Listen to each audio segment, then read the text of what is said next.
Klaster keluarga yang terjadi di Kabupaten Kelungkung terus merembet ke sekolah. Kali ini pihak SMP Negeri 2 Semarapura terpaksa menghentikan pembelajaran tatap muka atau PTM selama 5 hari lantaran ada 14 siswanya terpapar COVID-19. Akibat kondisi tersebut, semua siswa di sekolah setempat kembali harus belajar daring dari rumah. Kadis Pendidikan Kelungkung mengatakan karena muridnya banyak yang terpapar maka kita hentikan selama 5 hari.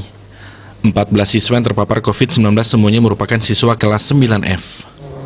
Kasus ini berawal dari salah seorang siswa asal desa Manduang yang orang tuanya terpapar COVID-19. Setelah dilakukan tracing, ternyata si anak dan 13 siswa lainnya yang dalam satu kelas ikut terpapar COVID-19. Sujana mengakui, dari 14 siswa yang terpapar COVID-19, beberapa di antaranya bergejala seperti batuk dan demam. Semua siswa yang positif COVID-19 tersebut kini menjalani isolasi mandiri di rumah masing-masing, termasuk belajar daring hingga 5 hari ke depan. Selain di SMPN Semarapura, ada 10 siswa lagi di SMP 3 Dawan yang terpapar COVID-19.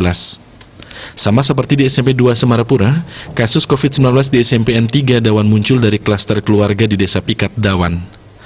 Awalnya, ada 2 siswa di sana yang terkonfirmasi COVID-19. Pihak sekolah pun telah menutup 2 kelas di sana untuk mengantisipasi penyebaran COVID-19. Tapi setelah dilakukan tracing, ada 8 siswa lagi yang ternyata terkonfirmasi COVID-19. Denpos melaporkan.